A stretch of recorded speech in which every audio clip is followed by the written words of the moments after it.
So when we go through evidence, do we find stuff at that point that is a lot more threatening than we actually felt on site at that time? Let's find out. Welcome to the most active paranormal show on YouTube. Hi, I'm your host, Aaron G. Thompson of GhostTalk, and with me today is Travis Shepard. Hello. Ta-da! Travis Von Shepard. Yeah. Yes. I am about like 10% German, I think. So Das ist sehr gut. Oh, okay.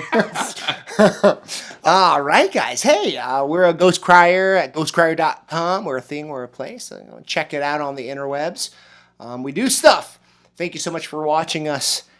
We've also received an awesome question from Ray, who is a new Patreon pledge. So thank you so much, Ray, for supporting the Ghost Crier team, seeing value in us. That's awesome. But Ray, you do ask a pretty epic question that we want to address here with you. When we are at home and reviewing evidence, do we ever come across evidence that sounds a lot more threatening, or even view evidence that seems a lot more threatening than maybe we felt at the time, or maybe we did feel threatened at the time? What's our reaction at that point in time? Would we go back?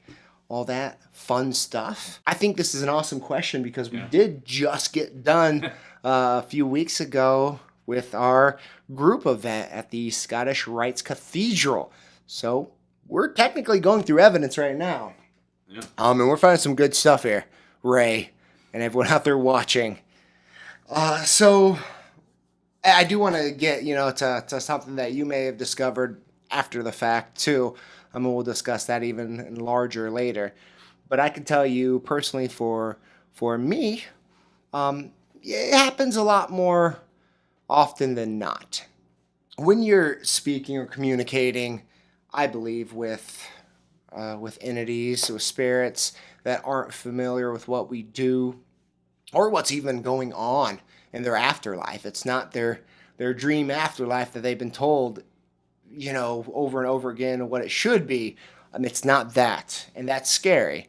So now they're stuck in a funk and maybe backed up in a corner, can't communicate well because we're only using, we're using devices that aren't made to be talking with spirits, winging it in most cases.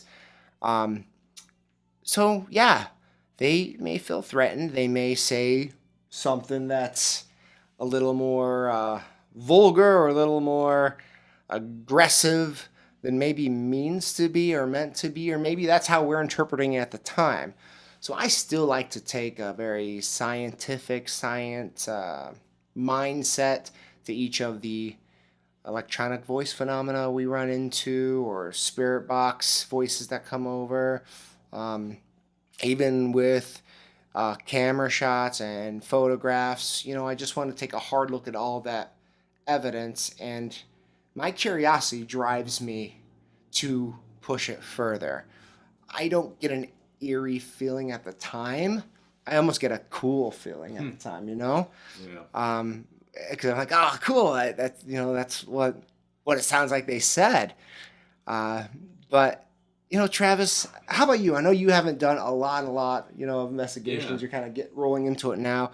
What's your thoughts, on this? Well, I've really only done these 2 investigations with you, Right, actually. right. I've been in a lot of old places. I've been in a lot of cemeteries, and you get I get a creepy feeling, not based on any evidence, but just sort of based on the fact that you think of all the history that goes into something, or you think of the events that happen there, and it's just sort of eerie, Right. I can't explain it. I'm a skeptic about everything, so I never even necessarily try to explain it. To me, it just is what it is, and I enjoy learning about the history. We did have a gentleman at this last ghost hunt who I only caught the tail end of this, so I don't know what precipitated it. Okay.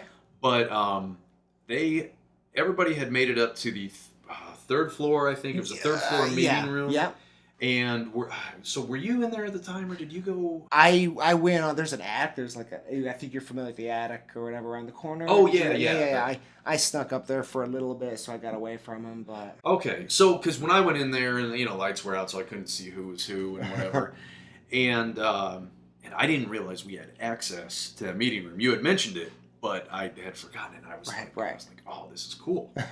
and that's the kind of thing that was forbidden maybe 50 years ago. It's for sale now, and it's, they're, you rent it out or whatever. I mean, I guess it's able to be used. But I went in there, and there was a gentleman who was communicating with whatever spirit or whatever, and he got the notion.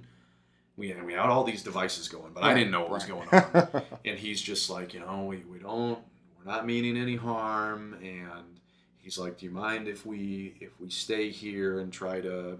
I don't remember exactly what he said. And I had just gotten in there, and so I'm like, well, say yes. I don't want to leave. and he got the sense. He goes, okay, don't worry, we're going to leave, okay? And he asked, can we leave through this door? And he got the sense that, or heard something that indicated that we shouldn't. And so everybody kind of left, and I didn't know what was going on or whatever. But he definitely felt that there was some type of.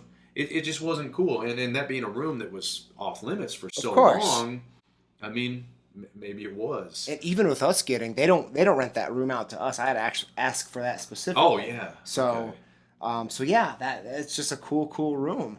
But did you feel anything in that room out of curiosity? I didn't. I mean, I was just thinking about, the way the room's set up and all these secret rituals that I know a little bit about. Right. And they have kind of this, it's not a podium thing. I wish I knew the correct terminology. It's just almost like a box thing with like a cushion and square. And that's why I think you got a kneel, and then they got the thrones up on there. So I'm thinking all about this, and I'm trying to imagine what they would do there. And then he kind of started to indicate we should leave. And so I didn't want to disrespect him and his feelings. So I was just like, all right. But I did kind of hold back, and I was able to look around a little bit. Right. And the cool thing is going through some of the evidence, and I shown you a little bit of what I'm about to talk about. There was a feeling that I got in front of everyone, live out there doing the event. And the neat thing is, Nick actually caught that caught me expressing the feeling, at least on camera. But there's this interesting, disembodied voice, before that, and a couple that came after that kind of played in the whole scenario. Even a little bit of a malfunction with the camera, but, wrapped up together, it's neat. But, you look back at some of that stuff and you're like, that's cool. But I think for hunters in general, or at least seasoned hunters and investigators, scientists, we all just want to move forward. If we get something crazy, scary, crazy, evil, or whatever the case may be, we want to discover what that potentially could have been. Was it us? Was it something more? It's our discovery minds, for the most part. So I'm hopefully maybe speaking for all the teams, maybe not. I don't know. Guys, go ahead and post your comments down below of how your reaction typically is when reviewing the post evidence, if you come across something more negative. But meanwhile, I'm Aaron G. Thompson. You could check us out over at GhostCrier.com if you want to push us forward into a more of a professional, career-oriented ghost hunting situation. Go to patreon.com/GhostCrier. Donate $1. It's a pretty cool place, guys. We have extra content for you. So, coming up. I knew I was... all right. All right, ladies and gentlemen, Patreon, Ghost Crier, help us out, and we will definitely make it worth your while. We got some good stuff coming up. And some good stuff that's already happened that we are waiting to reveal. Your ghost achievement unlocked. Slam the door. You're shaking, scared. Live your life with so much fear. Wipe your eyes, hide your tears. Stop. Let me make this clear. This about you and me. No blind mutiny. Only para unity. Together we will see. Peace. Check the other vids. Go. GhostCrier.com.